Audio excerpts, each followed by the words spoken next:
Hello students, I am Iram Khan, your chemistry teacher. I invite all of you on the behalf of Emmanuel School Talk. Today we are going to start third chapter of chemistry, which is entitled as electrochemistry. It is too much interesting. Electrochemistry, देखो इसका नाम indicate कर रहा है कि there is the relationship between electricity and chemical reactions. Okay तो दोनों के बीच में हमें रिलेशन फाइंड आउट करना है कि इलेक्ट्रिसिटी और केमिकल रिएक्शंस के बीच में एक्चुअल में रिलेशन क्या है। तो वही स्टडी हम इलेक्ट्रोकेमिस्ट्री में करने वाले हैं। देखो केमिकल रिएक्शन या केमिकल एक्टिविटी तो आप समझते हो, कॉम्बिनेशन ऑफ केमिकल्स। जब भी केमिकल्स कंबाइंड होते हैं केमिकल रिएक्टिविटी होती है, तो वो उनकी केमिकल रिएक्शंस है। अब इलेक्ट्रिसिटी क्या है, तो obviously electricity is the movement of electrons. Electrons का जो मूव होता है, फ्लो ऑफ इलेक्ट्रॉन्स है, वो इलेक्ट्रिसिटी है। तो किस तरह फ्लो ऑफ इलेक्ट्रॉन्स जो है वो केमिकल कॉम्बिनेशन के साथ रिलेट करता है, उसी की स्टडी हम यहाँ करने वाले हैं।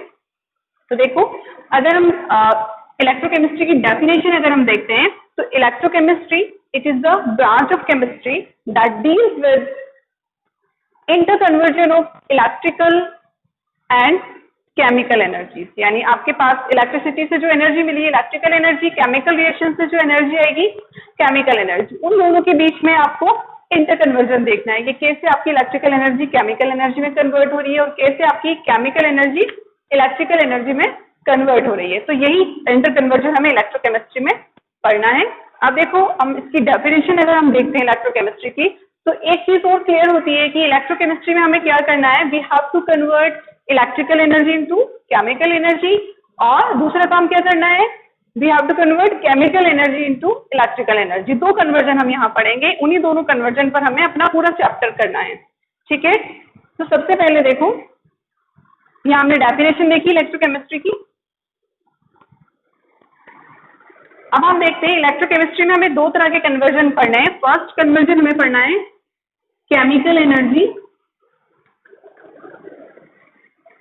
किसमें कन्वर्ट करना है हमें केमिकल एनर्जी को, कन्वर्ट इनटू इलेक्ट्रिकल एनर्जी।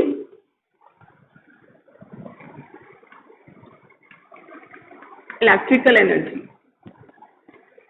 कैसे होगा ये कन्वर्जन, क्या सोचते हो आप, किस तरह से आपकी केमिकल एनर्जी यानी केमिकल रिएक्शन से जो आपके पास एनर्जी आई है, कैसे वो आपको इलेक्ट्रिकल एनर्जी देगी, कैसे आपके इलेक्ट्रॉन्स मूव होंगे। तो उसके लिए सिंपल सा है, हमने रिडॉक्स रिएक्शंस पढ़ी हैं। रिडॉक्स में हमने स्पॉन्टेनियस रिएक्शन पढ़ी है, 11th में हमने स्पॉन्टेनियस रिएक्शंस पढ़ी है। क्या होती है स्पॉन्टेनियस रिएक्शन, जो ऑटोमेटिकली अकेयर होती है। यानी spontaneous reaction you do not have any outer source to direct them. आपको उन्हें स्टार्ट करने के लिए कोई एक्सटर्नल सोर्स नहीं चाहिए होता है, तो उन्हें हम नाम देते हैं स्पॉन्टेनियस रिएक्शन। आपने अपना केमिकल लिया, ऑटोमेटिकली केमिकल एनर्जाइज हुआ और उसने आपको इलेक्ट्रिकल एनर्जी दी, तो वहां आप स्पॉन्टेनियस रिएक्शंस पढ़ते हो। दूसरा काम हम करने वाले हैं, सेकंड कन्वर्जन हम करेंगे इलेक्ट्रिकल एनर्जी को, electrical energy convert into chemical energy.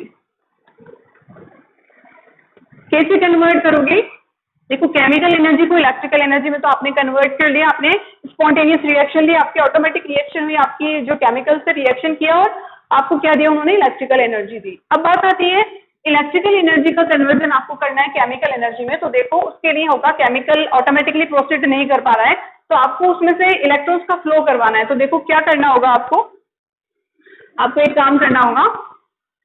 मान लीजिए यहाँ पर आपके पास कोई एलिमेंट है ए और ये बी को अपने इलेक्ट्रॉन्स देना चाहता है। अगर ये स्पॉन्टेनियस रिएक्शन होती है, जैसा कि हमने ऊपर वाले कन्वर्जन में देखा, अगर स्पॉन्टेनियस रिएक्शन होती तो ए ऑटोमेटिक अपना इलेक्ट्रॉन देता टुवर्ड्स दी बी, बी के पास इलेक्ट्रॉन जाता, ए का तो ऑक्सीडेशन हो जाता, बी का रिडक्शन हो जाता, हमारी रिडॉक्स रिएक्शन कंप्लीट हो जाती। बट हमने बात की इलेक्ट्रिकल एनर्जी को केमिकल एनर्जी में कन्वर्ट करने के लिए, हमारा जो ए है वो नहीं प्रोसीड कर पा रहा है, अपना इलेक्ट्रॉन नहीं ट्रांसफर कर पा रहा है बी की तरफ। तो करना क्या होगा, हमें एक बैटरी, इलेक्ट्रिकल आउटर सोर्स या बैटरी यहाँ पर हमें लगानी होगी। ये बैटरी हमने यहाँ लगाई, ये बैटरी क्या करने वाली है, ये ए से इलेक्ट्रॉन पुल करने वाली है और उन्हें पुश करने वाली है टुवर्ड्स दी बी। तो इस तरह इस कन्वर्जन के लिए कौन सा कन्वर्जन है, ये इलेक्ट्रिकल एनर्जी को कन्वर्ट करना है आपको केमिकल एनर्जी में। तो इस कन्वर्जन के लिए आपको एक आउटर इलेक्ट्रिकल सोर्स की नीड हुई, तो ये स्पॉन्टेनियस रिएक्शन ना होकर कौन सी रिएक्शन हो गई हमारी, नॉन स्पॉन्टेनियस।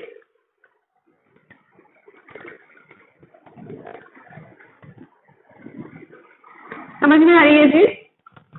अगर स्पॉन्टेनियस रिएक्शन है तो आपकी केमिकल एनर्जी इलेक्ट्रिकल एनर्जी में ऑटोमेटिक कन्वर्ट हो जाएगी, बट नॉन स्पॉन्टेनियस रिएक्शन है तो you have to use outer electrical source. आप आउटर इलेक्ट्रिकल सोर्स बैटरी की फॉर्म में लोगे और वहां आपका इंटर कन्वर्जन चलेगा, यानी आपकी इलेक्ट्रिकल एनर्जी, इलेक्ट्रॉन्स का फ्लो पहले हो रहा है, देखो इलेक्ट्रॉन्स का फ्लो पहले हो रहा है और बाद में केमिकल चेंज हो रहा है, तो इलेक्ट्रिकल एनर्जी केमिकल एनर्जी में आपकी कन्वर्ट हो जाएगी, आपकी रिएक्शन कन्वर्ट होगी। तो ये दो इंटर कन्वर्जन हमें पढ़ने हैं इलेक्ट्रोकेमिस्ट्री में। तो ये तो था इलेक्ट्रोकेमिस्ट्री का इंट्रोडक्शन, आई होप ये क्लियर हुआ आपको। अब हम बात करने वाले हैं कि ये इंटर कन्वर्जन हम करवाएंगे कैसे, ऐसी कौन सी डिवाइस है जहां पर हम ये इंटर कन्वर्जन करवाएंगे। तो उस डिवाइस का नाम आप जानते हो, देखो वो डिवाइस है हमारी, क्या कहलाएगी डिवाइस बताओ, सेल। सेल ही वो इलेक्ट्रिकल डिवाइस है जिनमें हम इंटर कन्वर्जन करते हैं। तो यहाँ पर हम सेल की अगर बात करें तो देखो इलेक्ट्रोकेमिस्ट्री में सेल की आप डेफिनेशन लिख सकते हो, it is the device, it is the device that convert, क्या कन्वर्ट करने वाली है, convert chemical energy, chemical energy into electrical energy. और दूसरा काम क्या करेगी, एक काम तो किया सेल ने, केमिकल एनर्जी को इलेक्ट्रिकल एनर्जी में कन्वर्ट किया, एंड दूसरा काम, एंड इलेक्ट्रिकल एनर्जी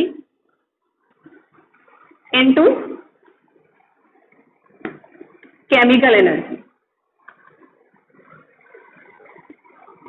ये दो काम हमारे पास हो रहे हैं और हम किसके थ्रू कर रहे हैं, ये हमारे ये जो वर्क है ये हम सेल के थ्रू कर रहे हैं। सेल हमारी वो डिवाइस इलेक्ट्रोकेमिस्ट्री में यूज होती है जिसमें हम इंटर कन्वर्जन के काम में लेते हैं, यानी आपने अपनी रिएक्शंस ली, वहीं पर रिडॉक्स का प्रोसीड होगा और आपको इलेक्ट्रिकल एनर्जी केमिकल एनर्जी में कन्वर्ट होकर मिलेगी और केमिकल एनर्जी इलेक्ट्रिकल एनर्जी में कन्वर्ट होकर मिलेगी। तो ये तो है हमारी सेल की डेफिनेशन। अब देखो इलेक्ट्रोकेमिस्ट्री में दो तरह के सेल यूज होते हैं, जब आपको इंटर कन्वर्जन भी दो तरह के पढ़ने, इलेक्ट्रिकल इंटू केमिकल और केमिकल इंटू इलेक्ट्रिकल, तो आपके जो सेल है वो भी दो तरह के होंगे, दो टाइप के आप सेल पढ़ोगे। देखो उन सेल के हम टाइप देख लेते हैं।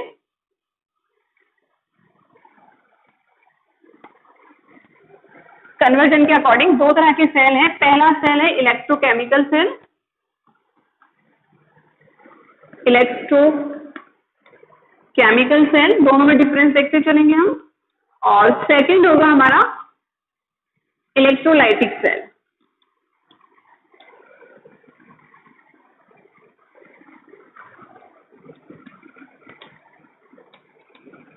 ये दो तरह के सेल हैं जो हम इलेक्ट्रोकेमिस्ट्री में यूज करते हैं for inter conversion are energies.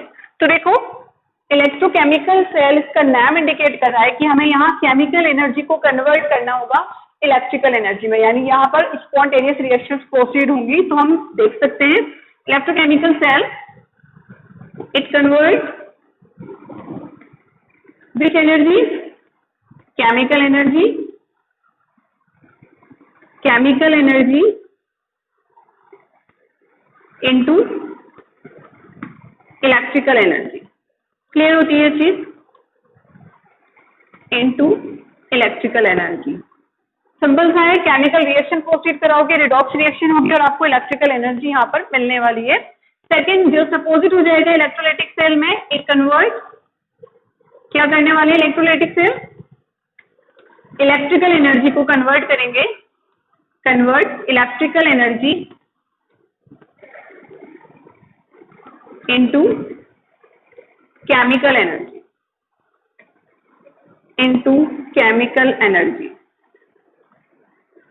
समझ में आती है चीज। दोनों कन्वर्जन हमने देखे, दोनों के लिए अलग अलग टाइप के सेल हमने देखे हैं। अब एक चीज ध्यान में रखो, इलेक्ट्रोकेमिकल सेल, इसके कुछ और नाम से भी जाना जाता है, वो नेम भी यहाँ लिख लो। देखो हम इसको वोल्टिक सेल भी बोलते हैं, नाम सुना है आपने, वोल्टिक सेल भी बोलोगे आप इसको, डैनियल सेल भी इसको बोल सकते हो, डैनियल सेल भी कहलाता है ये, ठीक है। इलेक्ट्रोकेमिकल सेल के दो, वोल्टिक सेल के दो, डैनियल सेल के दो, इट्स इन। और इलेक्ट्रोलाइटिक सेल है जो कि इलेक्ट्रिकल एनर्जी को कन्वर्ट कर रहा है केमिकल एनर्जी में। अब यहाँ देखो दोनों में डिफरेंस तो समझ में आ गया। रिएक्शन के अकॉर्डिंग क्या डिफरेंस होगा, रिएक्शन के अकॉर्डिंग डिफरेंस देखो, इलेक्ट्रोकेमिकल सेल यानी electrical energy chemical energy electrical energy में कन्वर्ट होगी, यानी आपको पहले केमिकल्स डालने होंगे जो ऑटोमेटिक रिएक्शन करके आपको इलेक्ट्रिकल एनर्जी देंगे, आपको कोई आउटर सोर्स इलेक्ट्रिसिटी का नहीं चाहिए। तो यहाँ पर हमारी कौन सी रिएक्शन प्रोसीड होती है, स्पॉन्टेनियस रिएक्शन, यानी ऑटोमेटिक होती है, आपको कोई आउटर जो सोर्स से नहीं चाहिए। Spontaneous reaction occur, spontaneous reaction occur. Obviously इसके जस्ट अपोजिट हो जाएगा आपके इलेक्ट्रोलाइटिक सेल में, यानी आपको आउटर बैटरी लगानी होगी, आउटर सोर्स चाहिए होगा इलेक्ट्रिसिटी का, तब वो आपको केमिकल रिएक्शन प्रोसीड करके देगा। तो यहाँ पर हमें क्या चाहिए, नॉन स्पॉन्टेनियस रिएक्शन प्रोसीड होंगी, नॉन स्पॉन्टेनियस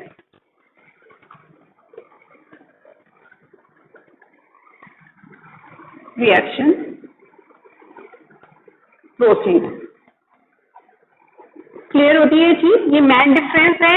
और उसके अलावा एक डिफरेंस और है, आप जानते हो कैथोड और एनोड सेल में यूज होते हैं। कैथोड और एनोड मेटल की सरफेसेस होती है जो अपनी सरफेस प्रोवाइड कराती हैं फॉर दिस इंटर कन्वर्जन। किसी भी सेल में आपने इलेक्ट्रोड का नाम सुना होगा, एनोड और कैथोड, वो अपनी सरफेस देते हैं इंटर कन्वर्जन के लिए। तो यहाँ एक छोटा सा डिफरेंस है कि जो आपका इलेक्ट्रोकेमिकल सेल है वहां पर आपका जो एनोड है, एनोड कैसा होगा, negative, anode will be negative and cathode will be positive। ऐसा क्यों होता है, जब हम डिटेल में पढ़ेंगे तब ये बात जानेंगे हम। एक चीज ध्यान रखो कि इलेक्ट्रोकेमिकल सेल यानी वो सेल जहां स्पॉन्टेनियस रिएक्शन हो रही है और हमारी केमिकल एनर्जी इलेक्ट्रिकल एनर्जी में कन्वर्ट हो रही है, तो वहां पर हमारा जो एनोड है will be work as a negative electrode, वहां नेगेटिव इलेक्ट्रोड होगा, और कैथोड जो है वो पॉजिटिव इलेक्ट्रोड होगा। इसके जस्ट अपोजिट हम यहां देखने वाले हैं, इलेक्ट्रोलाइटिक सेल में आपका जो एनोड है, एनोड वर्क एज क्या हो जाएगा, यहाँ positive electrode, work as positive, और आपका जो कैथोड है वो यहाँ पर नेगेटिव इलेक्ट्रोड की तरह काम करने वाला है। तो ये मेजर डिफरेंस है हमारे सेल्स में। अब हमें करना क्या है, पूरे चैप्टर में हमें इन्हीं दोनों तरह के सेल्स की, इनमें होने वाली रिएक्शंस, कौन कौन से लॉज वहां अप्लाई होते हैं, हमें वो चीज अच्छे से देखनी है। तो यहाँ पर इनके बीच में डिफरेंस है, 3 डिफरेंस तो ये हो गए। आप छोटे छोटे और डिफरेंसेस हैं वो भी लिख लो। मेजर डिफरेंस हमारे हो चुके हैं। 4th डिफरेंस हमारा हो जाएगा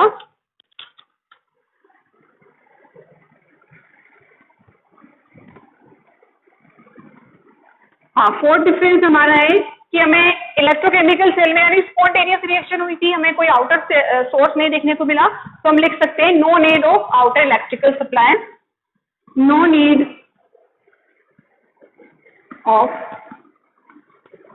आउटर इलेक्ट्रिकल सोर्स। आपको किसी आउटर इलेक्ट्रिकल सोर्स की जरूरत नहीं है, क्योंकि आपको इलेक्ट्रिसिटी यहाँ ऑटोमेटिक मिलेगी। जबकि इलेक्ट्रोलाइटिक सेल में क्या होने वाला है, आपको इलेक्ट्रिकल सोर्स की नीड होगी। तो आप लिख सकते हो need of outer electrical source. ये हमारे मेजर डिफरेंस होते हैं इलेक्ट्रोकेमिकल और इलेक्ट्रोलाइटिक सेल में। अब उसके बाद अगर हम बात करें कि अब इलेक्ट्रोकेमिस्ट्री आप पढ़ रहे हो, आपने इंटरकन्वर्जन देखा, तो इलेक्ट्रोकेमिस्ट्री की हमें एप्लीकेशंस क्या हैं, कहाँ हमें इलेक्ट्रोकेमिस्ट्री यूज होती है। तो देखो एप्लीकेशंस अगर आप देखो तो सबसे सिंपल सी एप्लीकेशन है इलेक्ट्रोकेमिस्ट्री की। कहाँ यूज करते हो आप, अभी भी आप यूज कर रहे हो पढ़ते टाइम, कहाँ यूज कर रहे हो, इन योर बैटरीज। एप्लीकेशन सबसे पहले कहाँ यूज होगी, बैटरीज में। और उसके अलावा इलेक्ट्रोप्लेटिंग का नाम सुना है आपने, इलेक्ट्रोप्लेटिंग यानी एक मेटल पर दूसरी मेटल का लेयर कवर करना, तो उस इलेक्ट्रोप्लेटिंग में भी आपको इलेक्ट्रोकेमिस्ट्री यूज आती है। इलेक्ट्रोप्लेटिंग और उसके अलावा purification of metals, purification of metal, ये कुछ एप्लीकेशंस हैं, इन्हें हम देखते चलेंगे। आपको करना क्या है, आपने जितना भी आज पढ़ा है उसका स्क्रीनशॉट लो और एज अपने होमवर्क की फॉर्म में आपकी अटेंडेंस भी वही देने वाला है, आप उसे फिर से व्हाट्सएप करोगे और वहीं से आपकी अटेंडेंस काउंट होगी। I hope all of you have understand very well.